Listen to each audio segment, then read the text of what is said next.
아멘. 오늘도 목요일에 오신 여러분들을 주님의 이름으로 축복하며 환영합니다. 제 목소리 조금 많이 올려주세요. 네, 좀 많이 올려주시면 감사하겠습니다.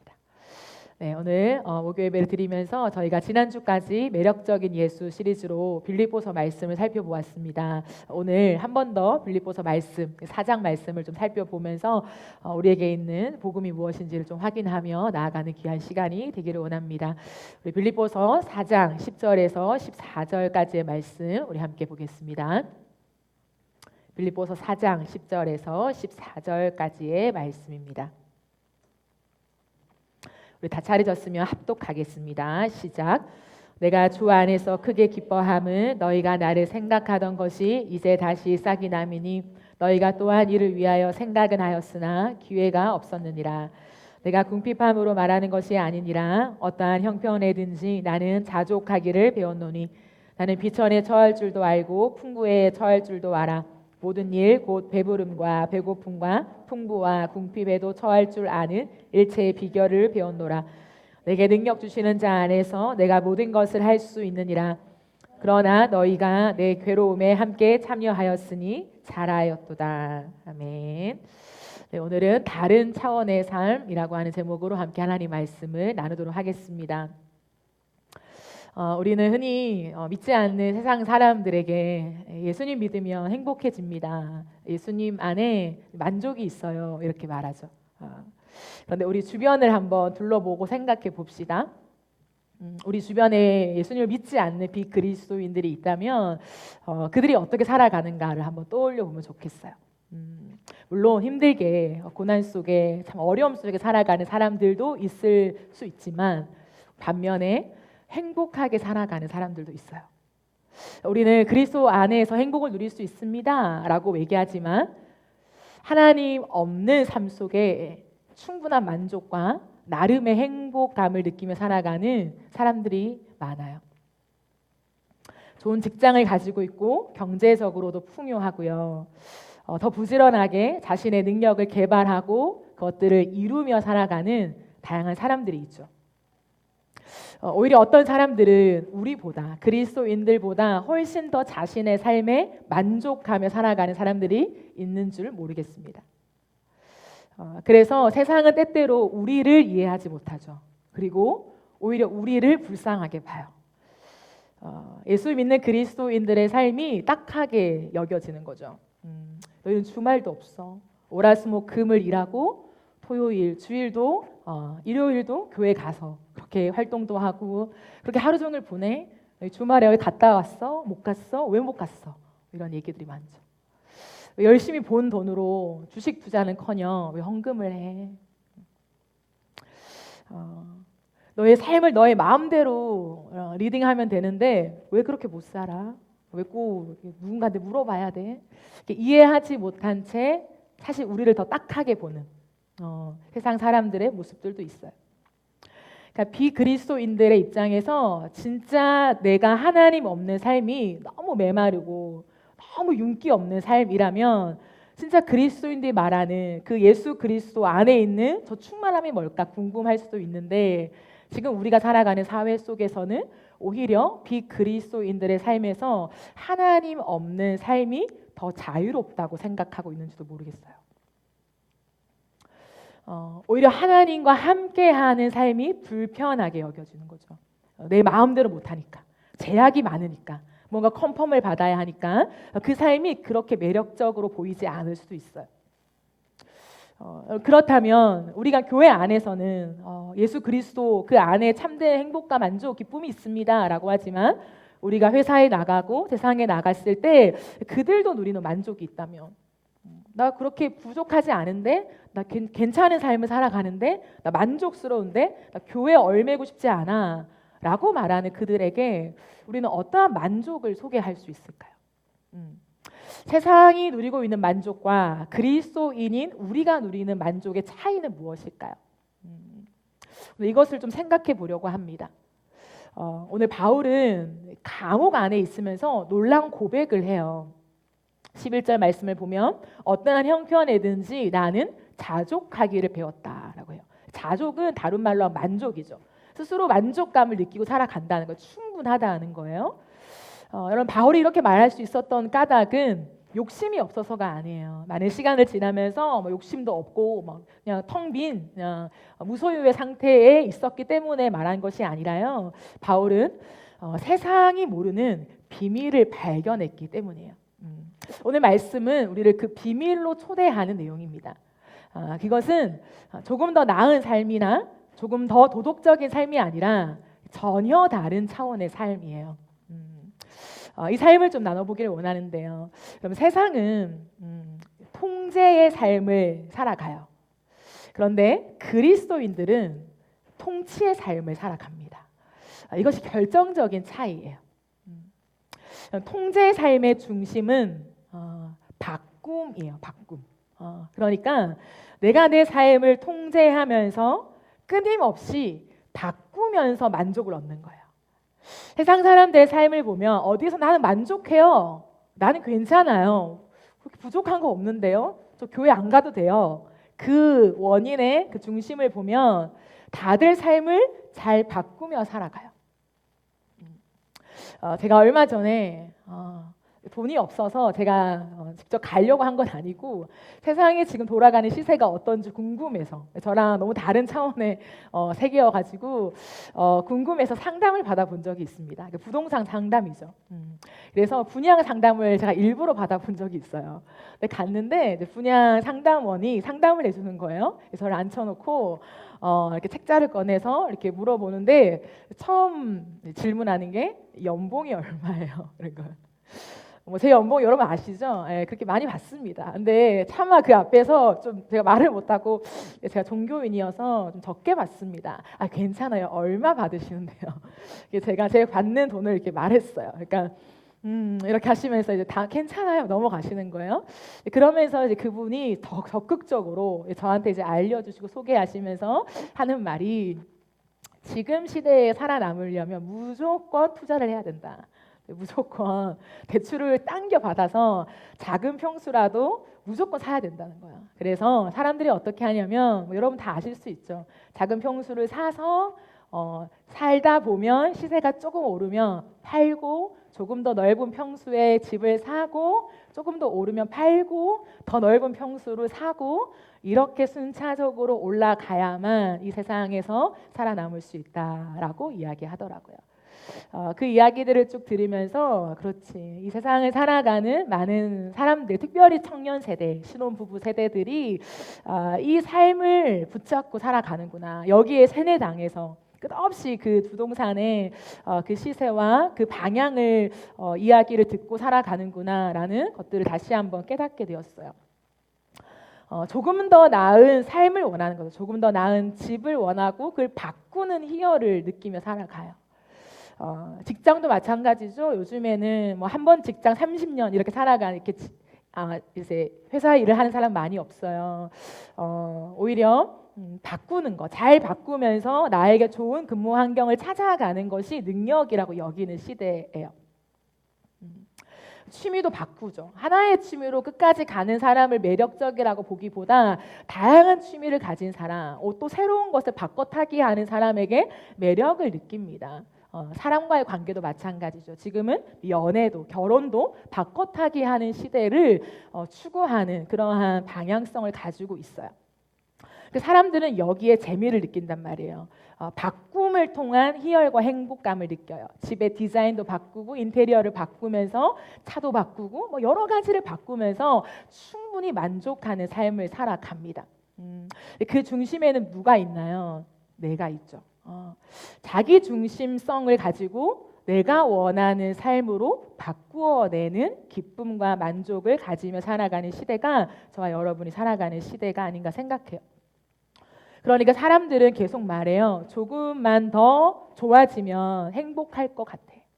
조금만 더 바뀌면 만족할 것 같아. 연봉이 조금만 더 오르면 나 만족할 것 같아. 이런 생각과 말을 하죠. 그러므로 세상은 어디를 향해 가냐면 끊임없이 바꾸는 삶을 향해 나아가요. 바꾸는 삶. 더 보충 설명이 필요 없을 만큼 이 시대는 끝없이 우리에게 새로운 것을 주면서 바꿔야 된다. 아직 안 바꿨어? 라고 이야기하는 시대란 말이죠. 그런데 문제는 뭐냐면 인생이 내 마음대로 되지 않는다는 거죠. 내가 통제하며 내가 내 삶을 바꿀 거야. 내 계획을 세우고 미래에 대한 지향점을 가지고 살아가지만 내 미래를 내가 다 컨트롤할 수 없을 때가 있다는 거예요. 내 마음대로 되지 않을 때가 있어요. 사업이 실패할 수 있고요. 건강이 무너질 수 있고요. 관계가 깨어질 수 있고요. 예상치 못한 일이 찾아옵니다. 근데 문제는 이럴 때 수많은 사람들은 무너진다는 거예요. 끝없이 바꾸는 것을 통하여 희열을 느낀 사람들이 바꾸는 게 없을 때, 정적이고 막혀있고 내 삶이 무미건조해질 때, 내 힘으로 무언가를 통제해서 바꿔나갈 수 없는 내 한계를 마주하고 할 수 없음을 직면할 때 사람은 서서히 무너지게 돼요. 붕괴되고요. 배가 가라앉듯이 서서히 침몰하게 됩니다. 왜냐하면 상황이 더 나아지지 않을 때 오는 좌절감은요, 생각보다 크기 때문이에요. 그것을 추구해 온 사람들, 그것을 통하여서 만족을 느낀 사람들은 훨씬 더 내 삶에서 내가 더 나은 삶, 그게 어떤 큰 변화는 아니어도 돼요. 근데 조금이라도 무언가가 나아져야 거기서 오는 환기를 느끼는 사람들은요, 그것이 막혀 있을 때 더 나은 삶이 아니야. 지금의 현상 유지나 퇴보하는 것처럼 바뀌어지지 않는 상황에 직면할 때 오는 그 좌절감은요, 생각보다 커요. 그 답답함을 느끼는 거죠. 그런데 바울은 오늘 전혀 다른 이야기를 해요. 11절을 한 번 더 보면 어떠한 형편에든지 나는 자족하기를 배웠다라고 얘기해요. 자족을 이야기하고 만족을 이야기하는데 더 중요한 건 뭐냐면 바울은 언제 만족감과 충분함을 느꼈냐? 어떠한 형편에든지라는 거예요. 너무 놀라운 말이 아닐 수 없습니다. 더 놀라운 포인트는 무엇입니까? 바울은 지금 어디에 있나요? 감옥에 갇혀 있어요. 그는 자유롭지도 않고요, 풍요롭지도 않고요. 가장 중요한 거 더 나아질 기미가 보이지 않는 상황에 있어요. 그런데도 바울은 만족한다라는 자족한다라고 고백하고 있습니다. 왜 그럴까요?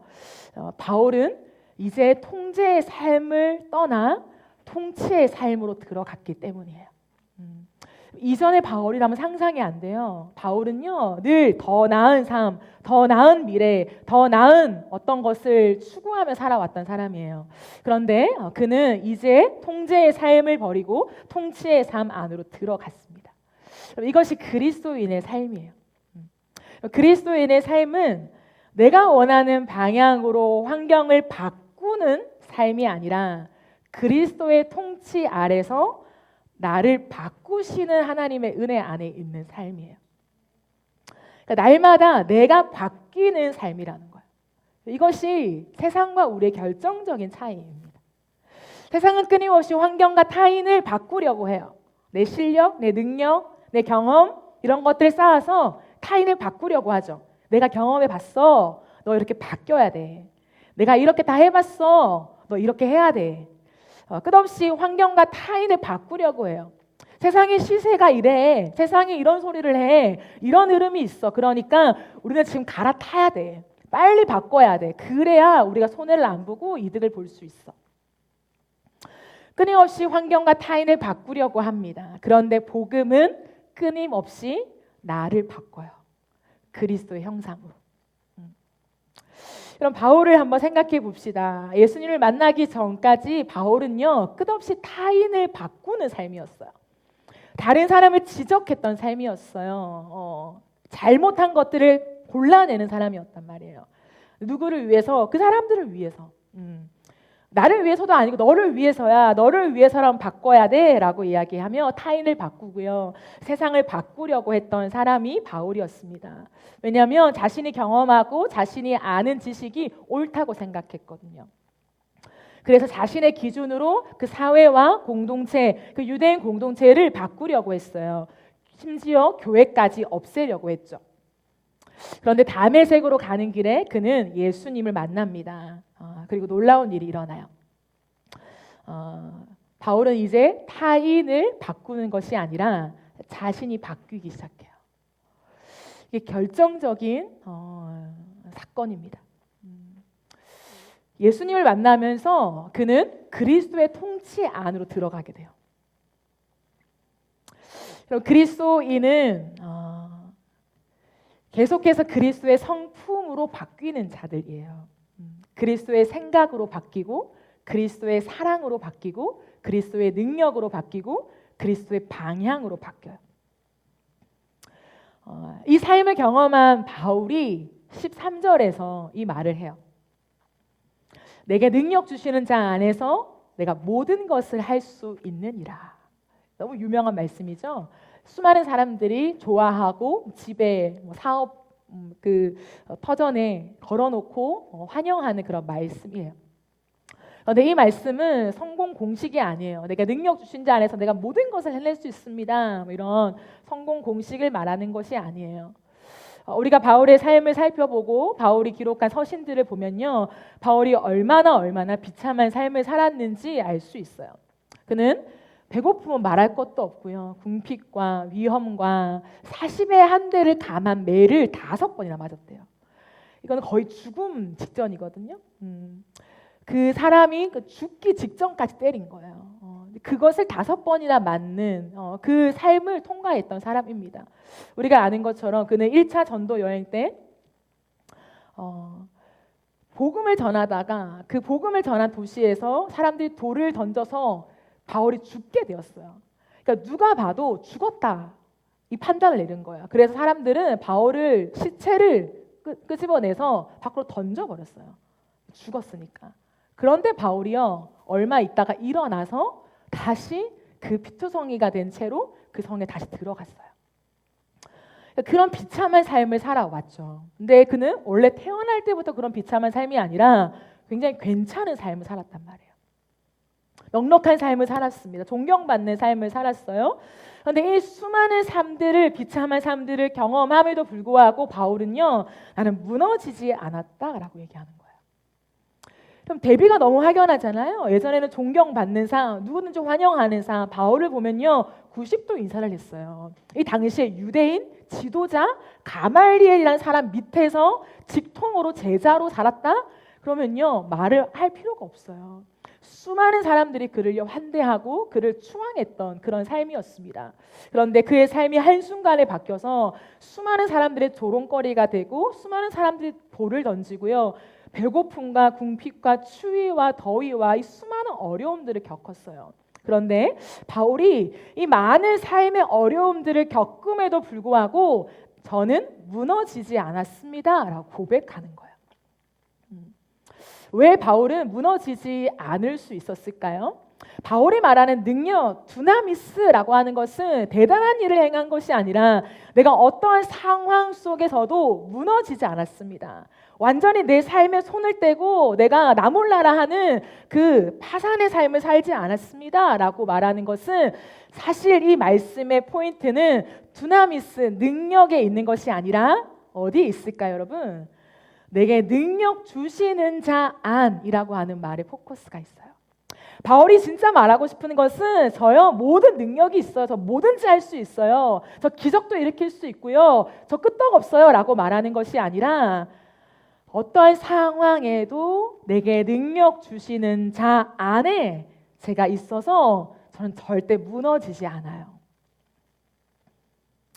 왜냐하면 그 능력이 삶을 지탱하는, 내 자아를 지탱하는 능력이 더 이상 내 안에서 나오는 것이 아니라는 것을 알아버렸기 때문이에요.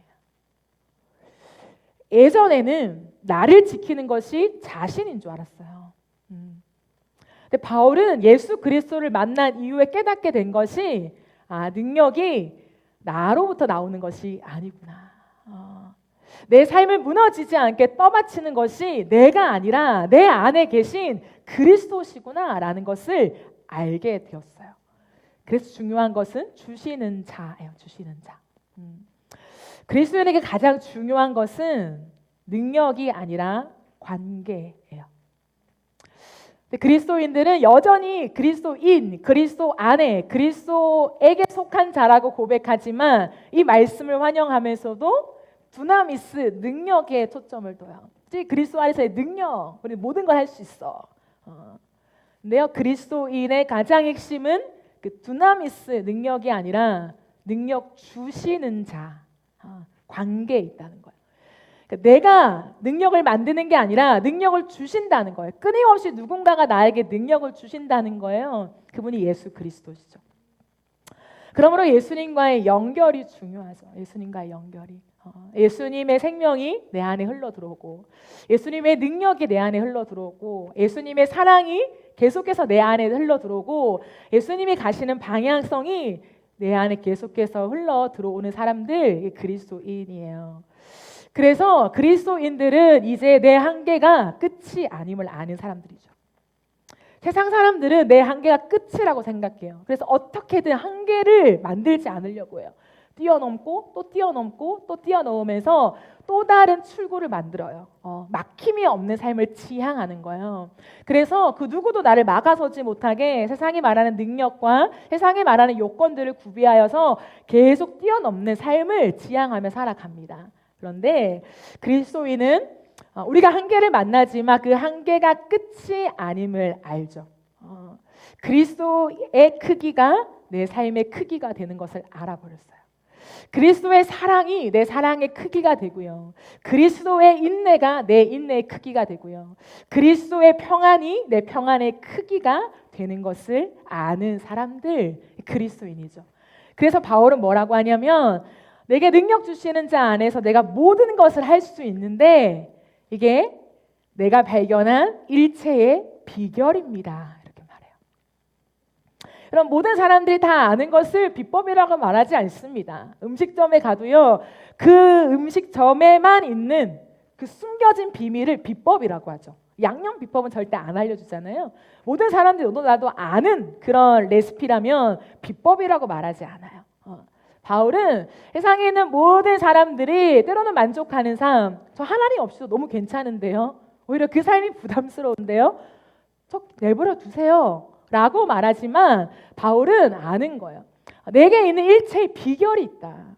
세상이 알지 못하는, 그 누구도 발견하지 못한 그 일체의 비결, 비밀을 가지고 있는데, 그것은 자족은 자족인데 세상이 모르는 자족이 있다는 거예요. 그 자족은 어떠한 형편에든지 만족하는 것. 웬만한 사람들은요, 어제보다 더 나은 내일을 만들지 못할 때 만족합니다라고 말할 수 없어요.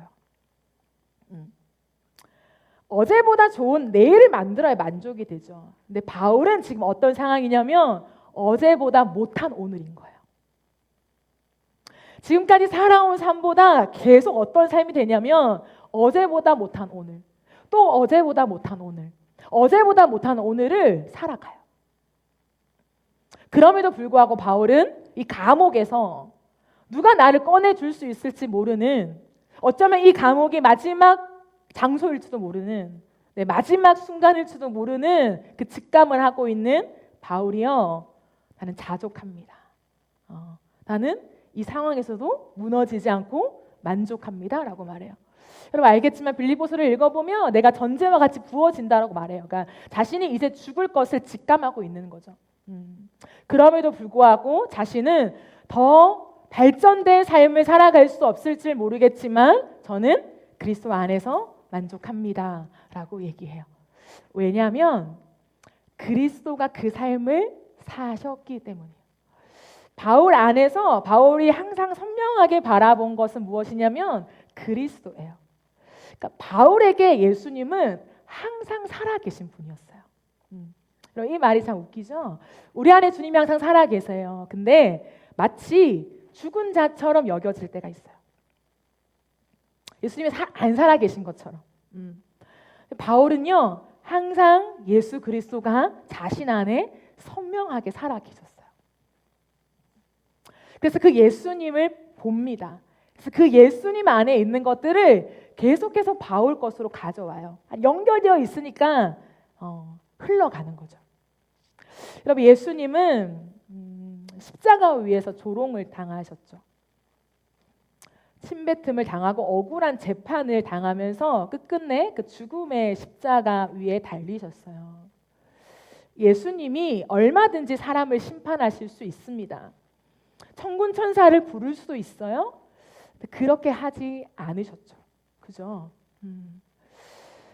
예수님의 능력이 없어서가 아니라 능력이 있음에도 능력을 사용하지 않으셨어요. 그럼 진짜 대단한 건 뭐냐면 능력을 구비하는 게 아니에요. 능력을 가지는 것보다 더 힘든 건 뭐냐면 능력이 있는데 쓰지 않는 거예요. 권한이 있는데 쓰지 않는 거예요. 진짜 대단하고 어려운 거예요.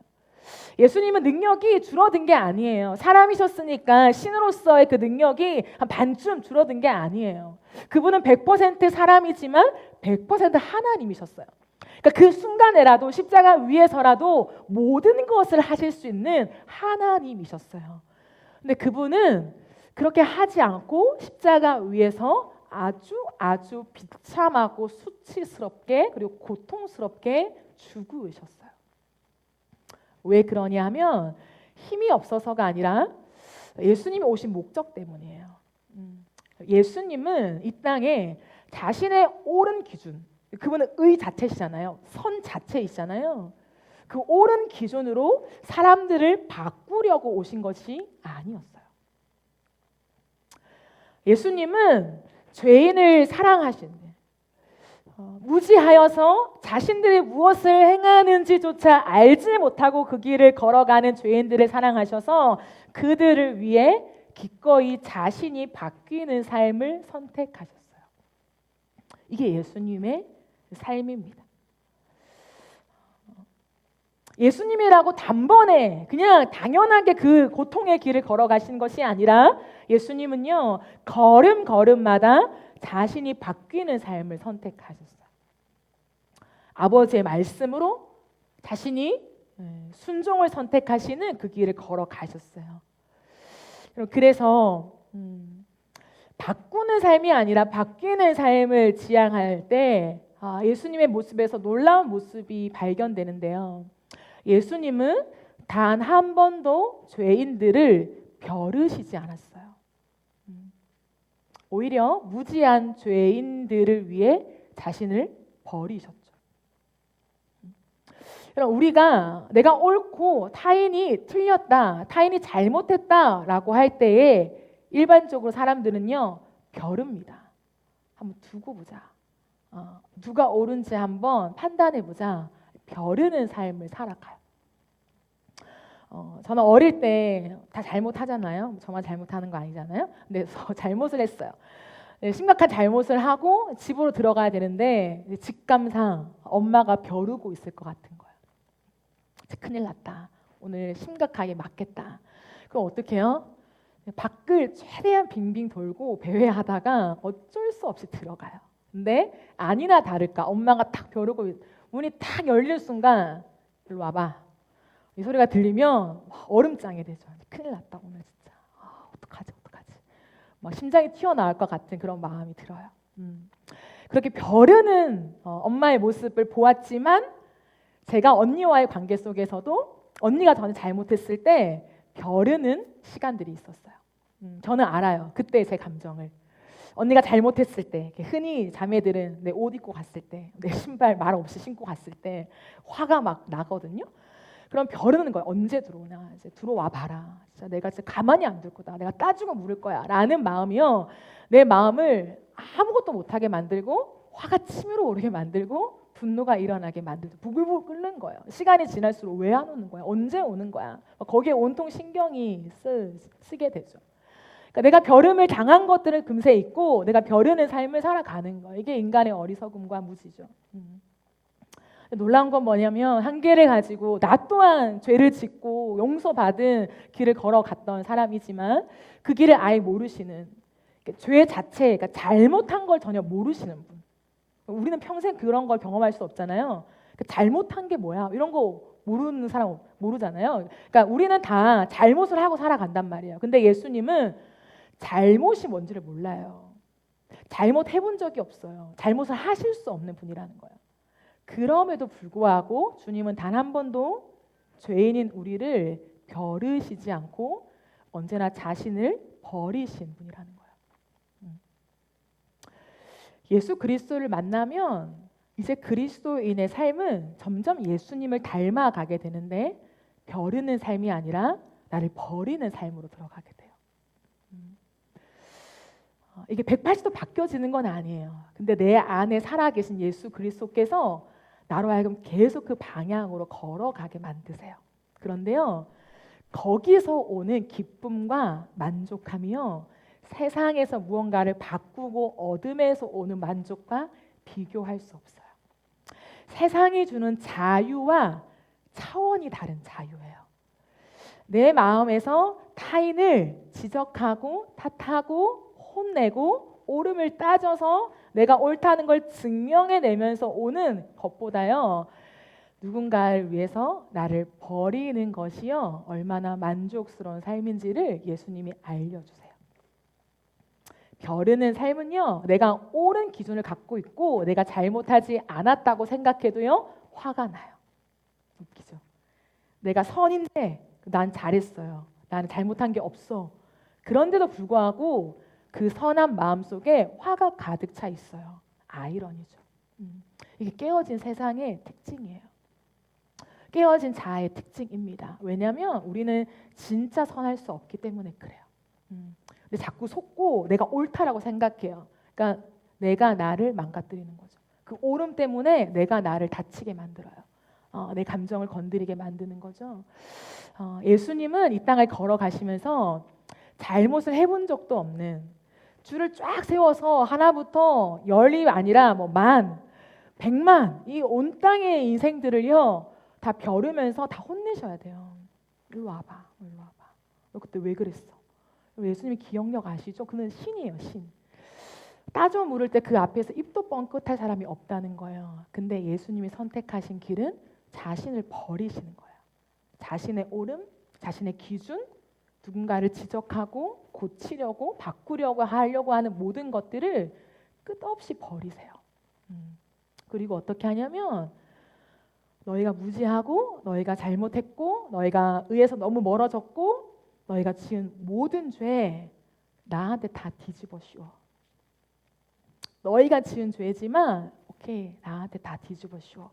그리고요, 그 모든 타인이 지은 죄를 내 죄로 껴안고 걸어가신 길이 십자가의 길이에요. 그래서 굉장히 억울한 길이죠. 누군가가 잘못해놓고 나한테 뒤집어 씌우면 우리 못 참잖아요. 내가 잘못한 거 아닌데? 내가 그런 거 아닌데? 아니야, 나 아니야. 우리는 끝까지 우기면서 내 잘못하지 않은 것들을 증명해내려고 해요. 근데 예수님은 그 모든 길 속에 입을 열지 않으시고, 아니야, 내 잘못 아니야, 나 죄인 아니야, 난 죄를 알지도 못해, 나는 저 하늘에서 온 하나님이야 라고 하시지 않고, 그분은 인생이 지은 모든 죄를 다 뒤집어 쓰고, 그래, 내가 지은 죄다, 내가 지은 거야 라고 침묵하며 그것을 다 껴안고 걸어가시면서 수없이 많은 채찍과 가시면류관을 쓰시고 온 속옷까지 다 찢어 벗기시는 조롱을 당하시면서 끝끝내 피 흘려 십자가에 죽으셨어요. 이 사랑을 만난 사람이 바울이라는 거예요. 알죠? 누군가 내 죄를 뒤집어 쓰는 게 얼마나 쉬운지. 근데 그 뒤집어 씀을 당한 예수께서 자신을 사랑하신 그 사랑을 알아버리면서 바울은요, 인생이 바뀌게 돼요. 벼르는 삶에서 자신을 버리는 삶으로 바뀌게 됩니다. 그래서 바울은 말해요. 나는 모든 것을 버린다. 나는 그리스도를 얻었기 때문에 모든 것을 버리는 삶을 살아간다. 내가 알았던 지식, 내가 누군가를 벼르기 위해서 내가 가졌던 지식과 능력과 나의 옳음과 기준, 모든 것을 성경을 보면요, 똥처럼 여긴대. 오물. 그러니까 쓰레기라는 거야. 갖다 버려야 되는 쓰레기. 아무것도 가치가 없는 쓰레기로 다 버리고 내가 걸어가는 내 방향성은 오늘도 나는 나를 버리는 거. 그래서 바울이 고백하죠. 나는 날마다 죽노라. 그렇게 고백해요. 그리스도의 걸음을 알아버렸기 때문이죠. 그래서 자신이 심판받아야 되는데, 그럼 바울은요, 예수님을 만나고 다 알아버렸어요. 자신의 유대인으로서 옳다고 여겼던 모든 것이 자신이 그토록 사랑하고 믿었던 하나님을 등졌던 정말 잘못되고 나쁜 길이라는 것을 그 순식간에 다 알아버렸어요. 왜요? 예수가 사람이고 쟤는 거짓말이고 사기꾼쟁이라고 생각하고 욕했는데 진짜 하나님으로 만났잖아요. 진짜 빛으로 만나버렸잖아요.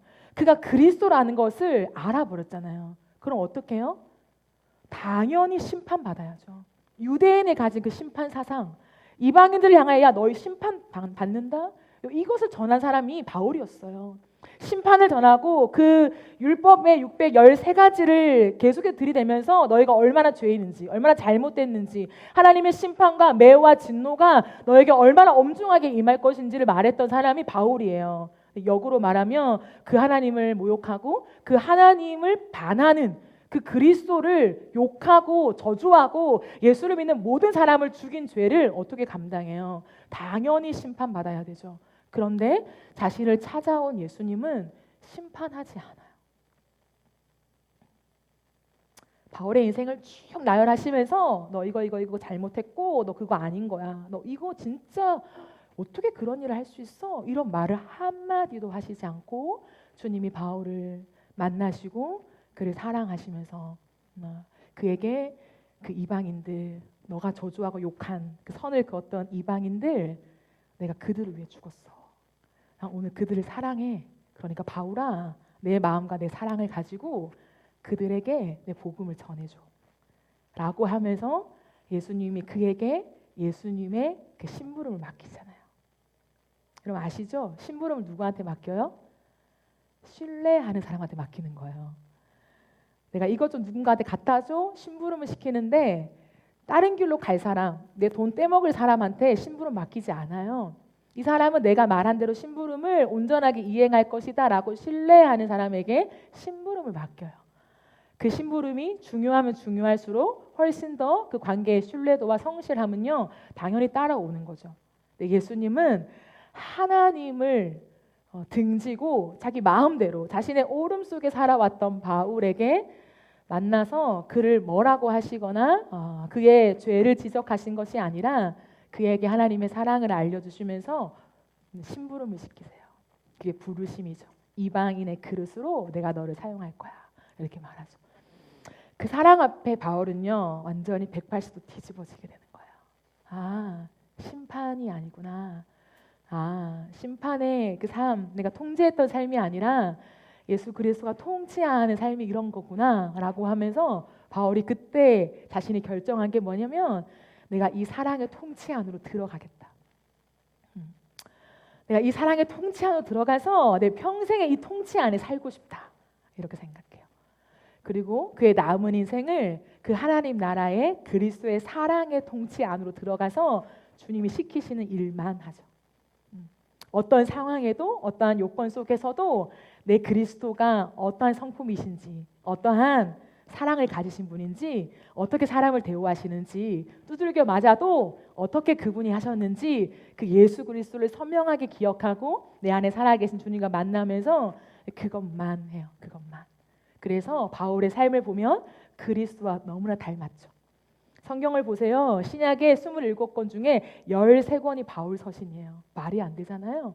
여러분 사람들이 얼마나 많아요. 주를 따랐던 수많은 믿음의 사람들 많아요. 바울만 있는 게 아니에요. 근데 예수 그리스도를 보여주는 복음을 쓰는 이 성경 안에서 바울이 쓴 서신을요 13권이나 넣었어요.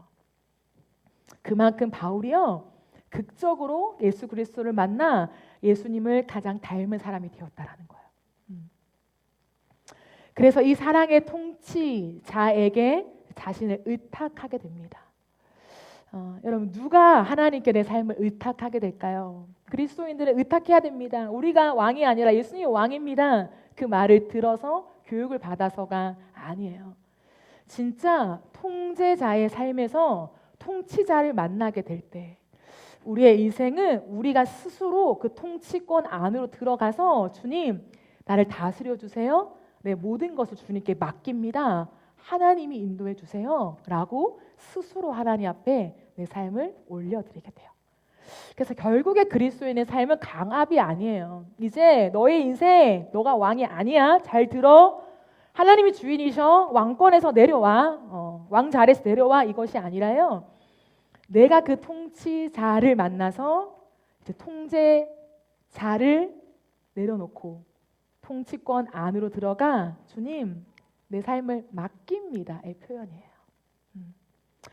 주님이 나 같은 죄인을 신뢰해 주신 것에 반응하여서 기꺼이 주님을 신뢰하며 내 하나뿐인 인생을 주님께 맡기는 거예요. 그럼 돈이 1억이 있어요. 그럼 은행에 맡기시겠습니까? 맡길 수도 있고 안 맡길 수 있죠. 이 시대 속에, 이 시세 속에 은행 못 믿어? 이런 사람은요 1억을 은행에 안 맡겨요. 근데 믿으면 맡기죠. 이게 신뢰의 차원이라는 거예요. 신뢰의 차원. 우리의 인생을 어떻게 주님께 맡겨요? 우리가 주님을 신뢰할 때 주님께 우리의 삶을 의탁하고 맡기게 되는 것입니다.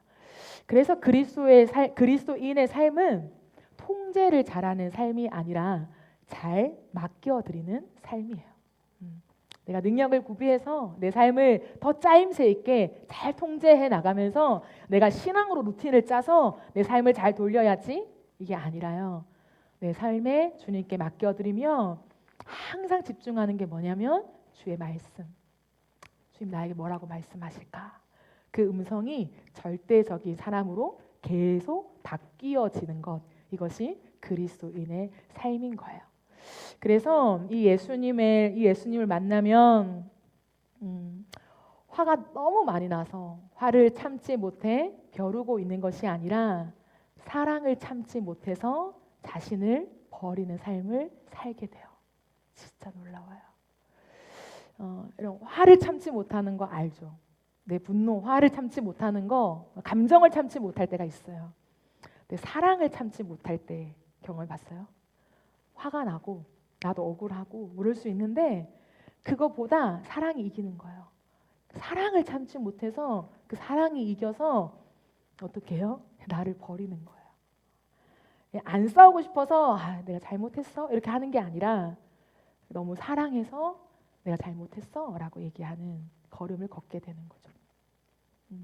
그래서 우리가 하나님께도 이 걸음을 걸어가면서 하나님 내가 나를 잘 다스리지 못합니다. 그러니 하나님께 나를 맡겨요. 하나님 저보다 더 잘 다스리시잖아요. 내 삶을 내 진짜 가장 소중한 내 삶을 하나님께 맡겨드립니다. 고백이 나오는 거예요. 통치의 삶을 사는 것, 그 주님 안으로 들어가 주님께 맡겨드리는 삶이 세상이 알지 못하는 비밀이라는 거야. 비밀. 그래서 바울은 그걸 고백하는 거야. 그 능력 주시는 자 안에서의 그 삶이 세상의 만족과 정말 차별이 있는 차원이 다른 삶이다. 그 삶으로 함께 들어가자라고 콜링하고 있는 것입니다.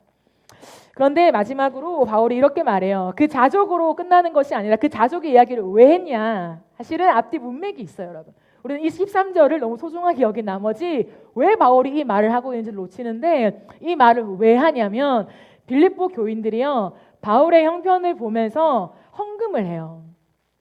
헌금을 하는데 바울이 그렇게 말하는 거예요. 내가 돈이 없어서 그렇게 말하는 것이 아니라 너희가 진짜 나를 도와주는 거 잘한 거야. 이렇게 칭찬해요. 내가 지금 돈이 없는데 내가 돈이 없기 때문에 그렇게 말하는 게 아니라 나는 자족해. 돈이 없어도 괜찮고 있어도 괜찮고 괜찮은데 근데 너희가 나를 도와준 거 너무너무 잘한 거야 라고 칭찬해요. 왜 그렇게 하냐면 바울의 기준은 언제나 그리스도의 사랑에 있었기 때문이에요. 그러니까 내가 지금 돈이 없으니까 야, 너희 은혜 받았잖아. 나 동력자잖아. 좀 도와줘. 이렇게 말하는 것이 아니라 나 돈 없어도 괜찮은데 하나님을 내가 믿고 맡겨드리니까 내 삶 괜찮은데 그런데 너희 안에 그리스도의 사랑을 심어주셔서 너희 마음에 자꾸 나를 생각하게 하신 하나님 앞에 너희가 사랑에 반응을 한 거 그거 되게 잘한 거야. 이렇게 칭찬하는 거야. 그러니까 바울은 감옥 안에 있으면서 나 아무것도 못하니까 나 좀 도와줘 후원을 요청한 것이 아니라 그 감옥 안에 있음에도 불구하고 그가 항상 바라봤던 건 뭐냐면 내가 만난 그리스도의 사랑을 모두가 알았으면 좋겠는 거야. 자기가 편지를 쓰고 있는 빌립보 교인들도 그 사랑을 알았으면 좋겠는데 듣는 소식과 자신이 받아본 것을 보니 그들이 그리스도의 사랑에 감동받아서 바울을 향한 마음을 가지게 된 거예요. 바울이 지금 감옥 안에서 돈도 없고 지금 힘든데 우리가 도와주자. 라고 말한 그 마음이 그리스도의 마음과 닮아 있음을 칭찬해 주고 있는 거야. 그래, 그 삶 잘하는 거야. 그 삶을 살아가자 라고 독려하면서 자신의 서신을 지금 마치고 있는 것입니다. 그래서 14절에 보면 이렇게 말하죠. 너희가 내 괴로움에 함께 참여하였으니 잘하였도다. 이것이 바울의 기준이고 바울의 관점이었습니다. 예수님의 사랑에 감동하여 움직이고 있는가?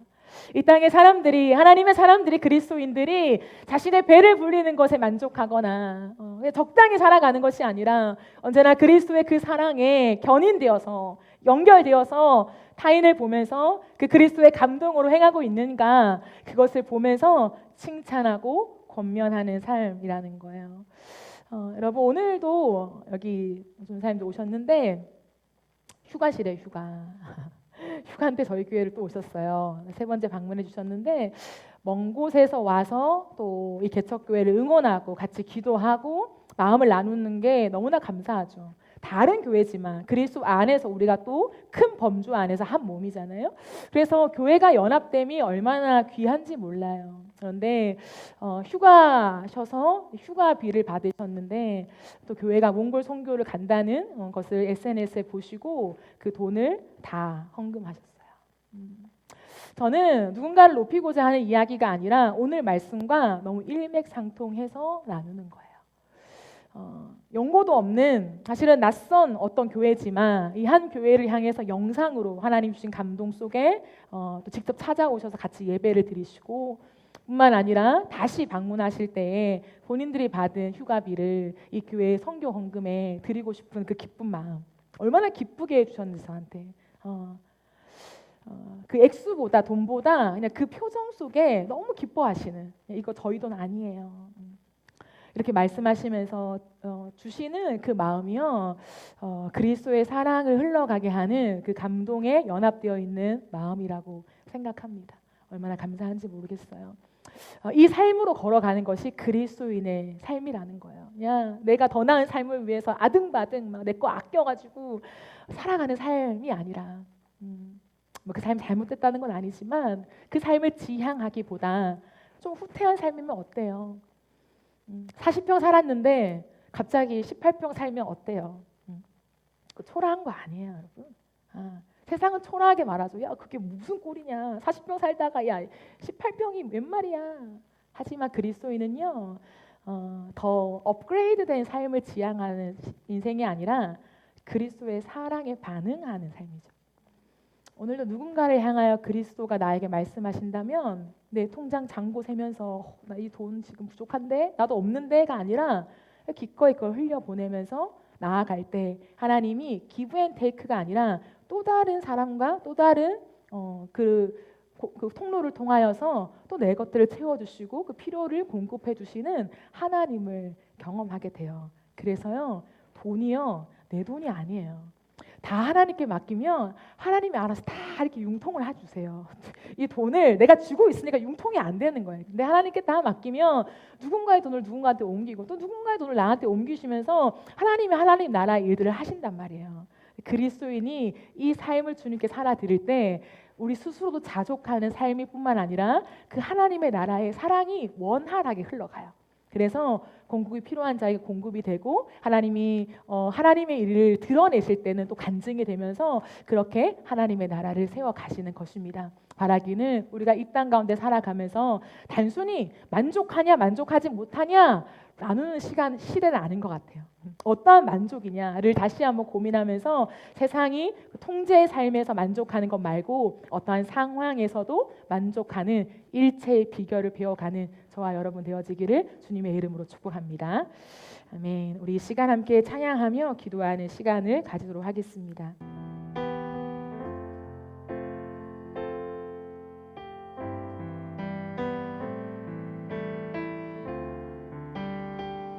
우리 함께 찬양합시다.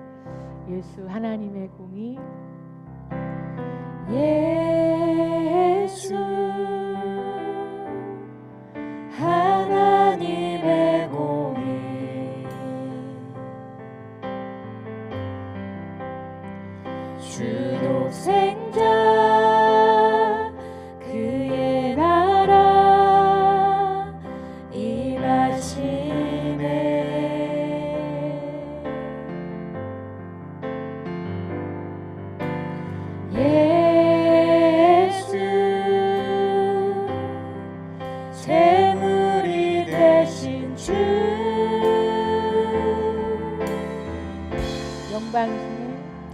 영광 중에 그의 나라 그의 나라 임하시네. 주의 나라 영원하며 주의 나라 영원하며 그의 영광 무궁하리 그의 영광 무궁하리. 왕의 위엄과 왕의 위엄과 능력이 이제 임하였으니 이제 임하였으니 주의 주권과 주의 통치와 주의 나라 주의 나라 힘과 권세 임하네.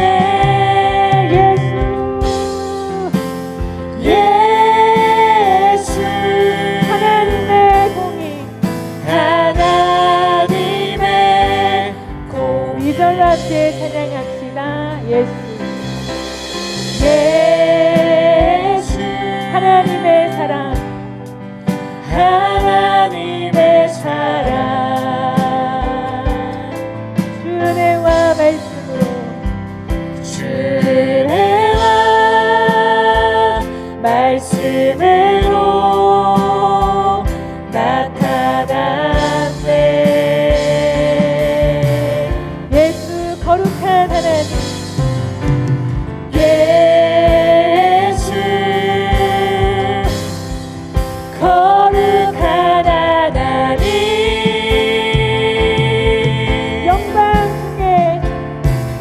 영광 중에 그의 나라 그의 나라 임하시네. 우리가 그 사랑의 통치 안으로 들어갔습니다. 그의 나라 영원하며 주의 나라 영원하며 그의 영광 무궁하리 그의 영광 무궁하리.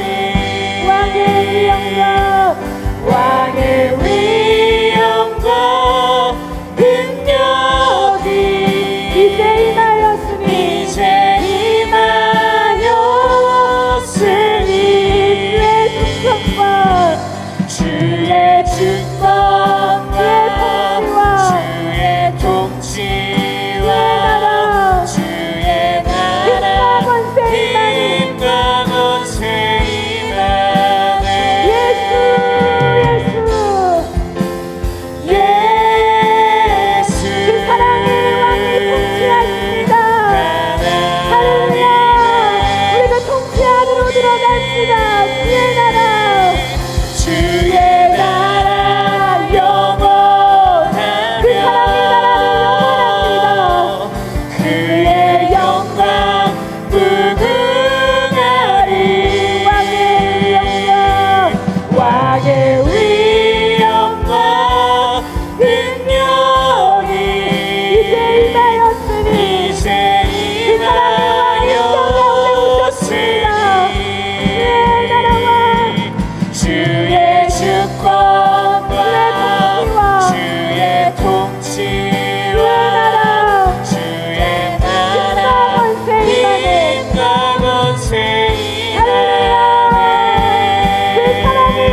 기도하며 나아갈 때에 여러분 세상은 만족해요. 하나님 없는 삶을 만족합니다. 그러나 그 통제의 삶 속에요, 그 중심에는 계속 바꿔야만 만족할 수 있는 인생이에요.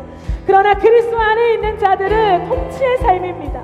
하나님, 우리의 인생이 통치의 삶을 살아가면서 주님 앞에서 계속해서 바뀌는 삶을 살게 하여 주옵소서. 내 환경이 바뀌지 않아도 괜찮아요.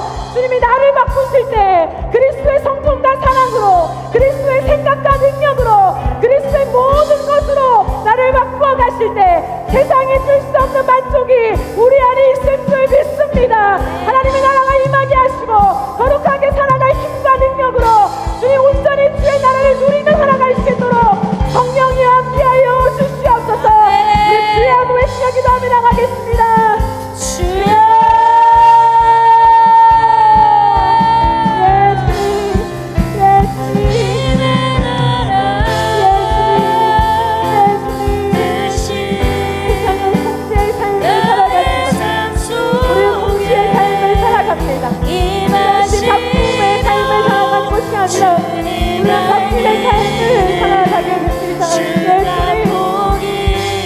끝없이 바꾸며 비교하며 세상의 트렌드와 유행과 세상이 말하는 것들을 듣고 살아가는 인생이라.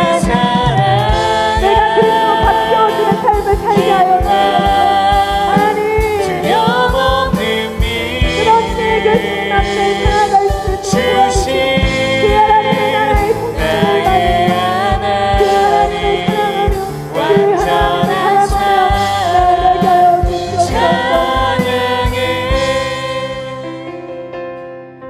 주님의 나라와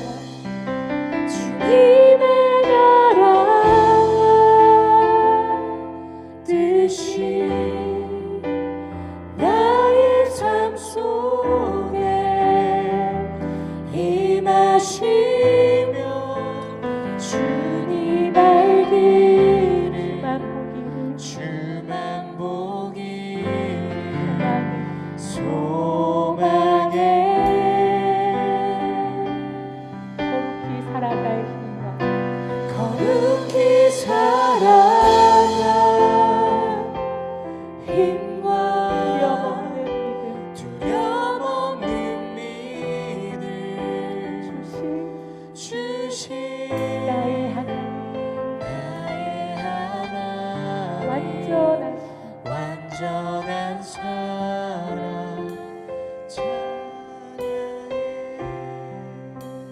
우리 이제 한 번 더 같이 기도할 때 진짜 그리스도를 믿고 만나고 살아가는 것이요 진짜 매력적인 삶이에요. 예수님은 진짜 매력적이신 분이에요. 모든 걸 다 가지신 분이지만 의 자체, 선 자체이신 분이시지만 죄인을 겨르지 않고 그 무지한 죄인을 위해 자신을 버리시는 삶을 끝없이 선택하신 분이에요. 그리스도인의 삶에 저는 가장 큰 매력이 여기에 있다고 생각합니다. 대단한 능력을 행하며 주의 기적 같은 은혜를 경험하는 것도 너무나 귀하지만 세상이 따라올 수 없는, 흉내 낼 수 없는 그리스도의 성품, 이 그리스도인의 삶에 연합되어서 내 의와 내 옳음과 내 기준으로 누군가를 겨르는 삶이 아니라 그 사람을 사랑하는 것을 참지 못해서 나를 버리는 그 길을 선택할 수 있는 사람들, 그 안에 그 그리스도의 성품에 참여하는 만족이 있습니다. 어떤 것과 비교할 수 없는 평안이 있고요, 자유가 있습니다. 이 시간 기도할 때 주님, 그리스도와 연합되게 하여 주옵소서. 나를 겨르지 않고 자신을 버리신 예수님을 만나게 해주시고 나 또한 그 삶에 연합되어져서 그 길을 걸어가며 자유를 누리게 하시고 사랑을 흘려보내는 그 기쁨, 그것이 얼마나 큰 행복인지를 경험하는 복된 삶 되게 하여 주옵소서. 내 모든 것이 주님의 것입니다. 주님, 이 고백을 진짜 할 수 있으면 좋겠습니다. 주님께 온전히 맡길 때 내 건강, 내 재정, 내 달란트, 내 시간, 내 모든 젊음, 내 인생을 통하여서 하나님 나라를 이루어 가시는, 누군가에게 필요하다면 나누어 채워주시는 그 하나님의 공급하심과 하나님이 모든 것을 알아서 다 하실 수 있도록 내어드리는 삶을 적극적으로 살아갈 수 있도록 주님 나에게 은혜 더하여 주옵소서. 깨닫게 하여 주시옵소서. 우리 시간 한 번 더 주여 한번 외치며 기도하겠습니다. 주여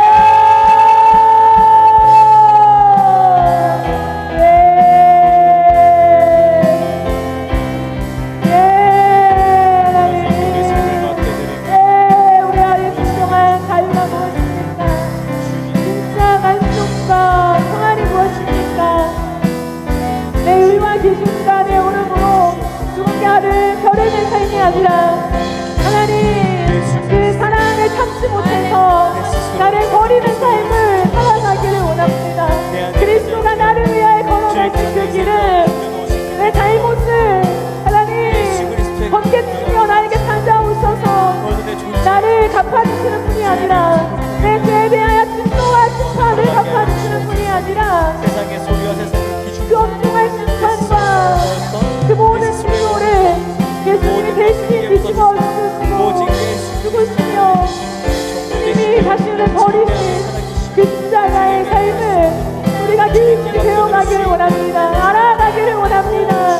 아등바등 악착같이 이기며 나를 증명해내는 내 오름을 증명해내는 하나님 삶이 아니라 하나님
기도합시다. 이런 통제의 삶을 살면요 타인을 굴복시키게 되어 있어요. 내 오름과 내 맞음 속에서 그 상대를 굴복시켜요. 너 잘못했지? 잘못했다고 말해. 그런데 그리스도인의 삶은 누군가를 굴복시키는 삶이 아니라 그리스도께 순복하는 삶을 삽니다. 그 순간에라도 주님께 다시 물으며 그 사람을 향한 주의 마음, 지금 이 상황 속에 하나님 내가 어떻게 하길 원하시는지를 물으며 그리스도가 하시는 음성 앞에 순복하게 되어 있어요. 그러면 누군가가 위에 있고 낮아져 있는 우위를 점령하는 관계가 아니라 둘 다 그리스도 앞에 서게 되는 관계를 가지게 돼요. 그래서 그 관계는 예수가 통치하시는 관계가 되기 때문에 언제나 안전합니다. 실패하지 않아요. 우리 시간 기도할 때 세상은 지금 관계 전쟁입니다. 다 깨어졌어요. 세상이 이토록 좋아졌는데 깨어진 게 뭐냐면 관계예요. 관계가 다 깨어집니다. 다시 한번 이 깨어진 관계 안에 하나님의 나라가 임하기를 기도합시다. 하나님, 우리의 오름과 우리의 지식과 우리의 경험 속에서 타인을 굴복시키는 인생이 아니라 이 모든 문제와 그 타인을 그리스도 앞으로 가지고 나아가 기도할 때에 그리스도께 순복하는 삶을 살게 하여 주시옵소서. 그래야 할 때 너도 나도 그리스도 앞에 머물면서 그리스도의 음성을 듣고 하나님이 지금 말씀하시는 각자에게 말씀하시는 음성을 들으며 거기에 순복하며 나아갈 때 그럼 반드시 회복이 되게 되어 있습니다. 하나님의 뜻은 회복이에요. 그러기에 주님 깨어진 관계들이 아니라 회복하는 관계로 나아가게 하여 주시옵소서. 이 시대 속에 다 깨어져가는 가정이 붕괴되어지고 있는 하나님 부부의 관계가 다 깨어지고 있는 이 시대 가운데 주님 만드신 가정들 회복되어지게 하시고 부부관계 가운데 회복이 있게 하여 주시며 주님 앞에 순복하는 관계 회복이 이 땅 가운데 우리의 삶 가운데 임하게 하여 주시옵소서. 우리 주의 앞에 외치며 기도하며 나가겠습니다. 주여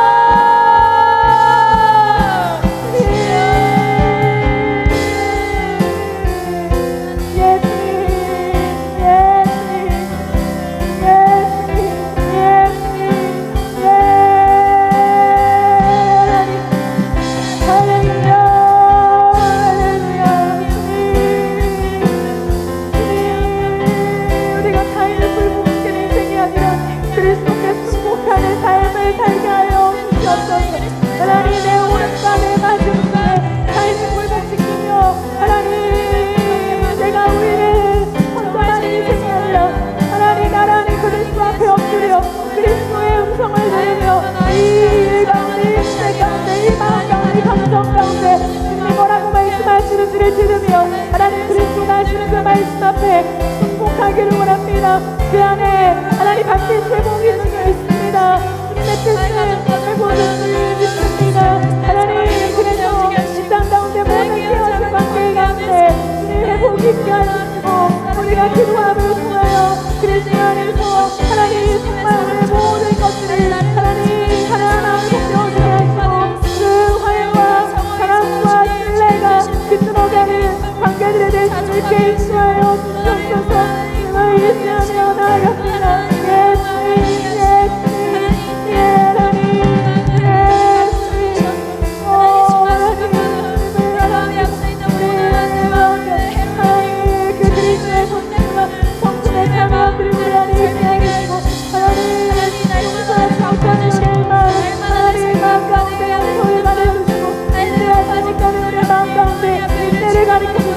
하나님 성령을 우리의 마음 가운데 성령을 알려주셔서 하나님의 성품이 그리스도의 성품이 우리 안에 덮어주며 다시 살아갈 수 있는 하나님 우리 교회가 될 수 있도록 주여 은혜를 다하여 주옵소서. 나를 인도하며 나아갑니다.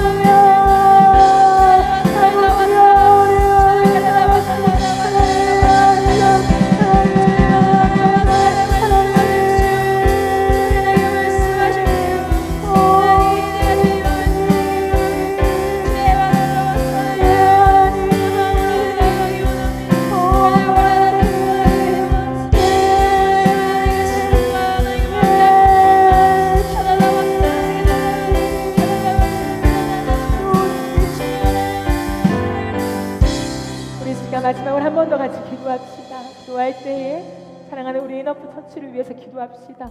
하나님께서 우리에게 3주년을 허락해 주셨습니다. 이 3주년을 맞이하면서 우리에게 다시 새롭게 라는 주제를 주시며 다시 한번 주의 부르심 앞에 서는 놀라운 시작의 은혜를 허락해 주십니다. 우리 이제 기도하며 나아갈 때 주여 우리를 새롭게 하여 주옵소서. 하나님 우리의 그냥 주제만 3주년 행사로 지나가는 그 주제로만 우리가 다시 새롭게 라고 거는 것이 아니라 주여 이 3년을 지나오면서 다시 한번 성령으로 우리를 새롭게 하여 주셔서 우리 한 사람 한 사람이 하나님이 부르신 각자의 부르심 앞에 서서 하나님의 그리스도의 사랑 앞에 다시 한번 설 수 있는 귀한 시간 되게 하여 주시옵소서. 우리의 힘으로는 할 수 없으나 성령이 임하실 때 가능한 줄 믿습니다. 성령이여 우리 교회 가운데 임하여 주시옵소서. 하나님 우리는 어린아이와 같습니다. 아무것도 알지 못합니다. 우리를 홀로 내버려 두지 마시고 우리 교회 가운데 오셔서 성령님 앞서 인도해 나가시며 우리의 마음 가운데 성령으로 기름 부어주셔서 주님을 아는 마음이 되어지게 하시고 주님 앞에 그 부르심 앞에 반응하고 싶은 마음이 될 수 있도록 성령의 기름을 부어주시옵소서. 우리 교회가 몽골 선교를 앞두고 있습니다. 주여 정말 예수로 충분한 교회들이 되어서 이 땅 가운데 나를 위한 삶을 지향하는 세상한 곳 안에서 그리스도의 사랑을 흘려보내되 강을 넘고 물을 건너 하나님 우리가 그리스도의 사랑을 주님 말씀하시는 곳에 흘려보낼 수 있는 교회가 될 수 있도록 역사하여 하시고 준비하는 모든 팀원들 가운데 역사하여 주셔서 한 사람 한 사람 마음마다 그리스도의 사랑으로 가득 넘칠 수 있도록 역사하여 주시옵소서. 우리 마지막으로 주의 한번 외치며 교회를 위해 삼심하여 기도하겠습니다.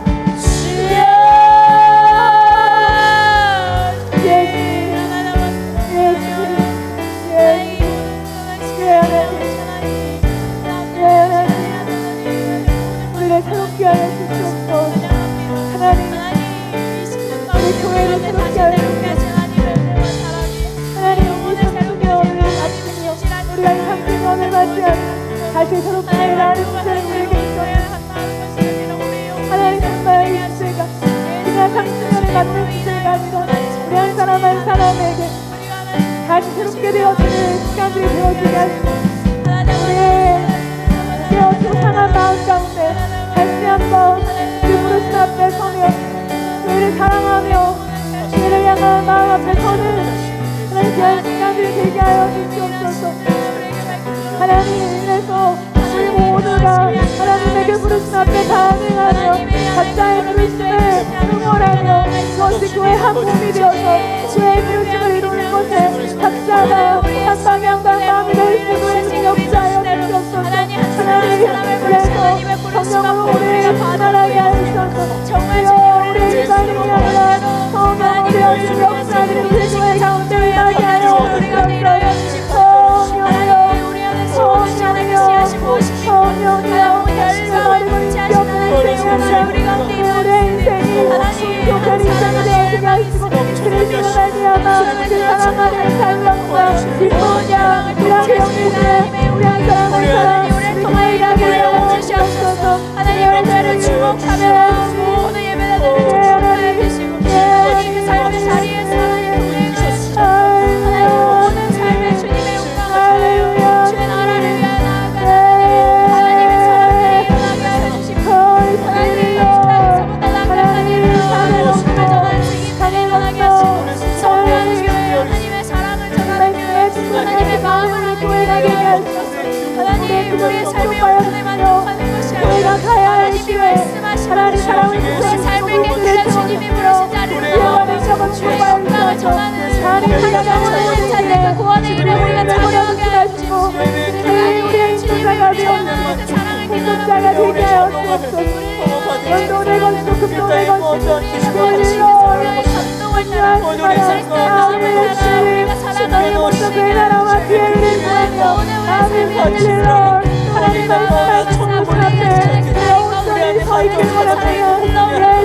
예수 그리스도 주님의 우리의 방향이 되셨습니다.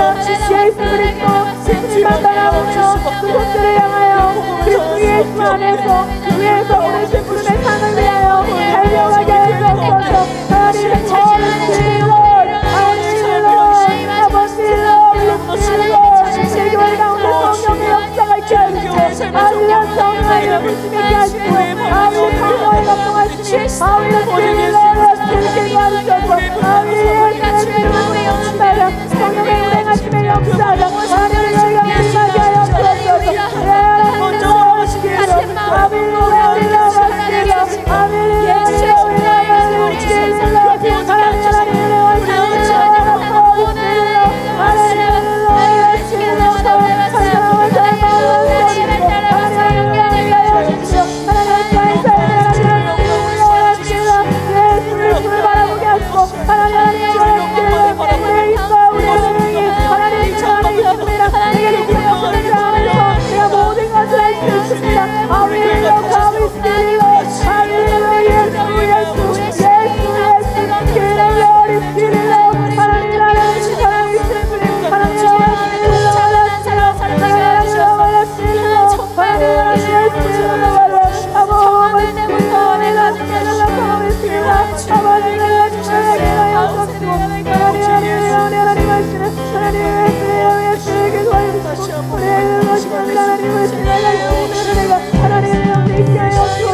Yes.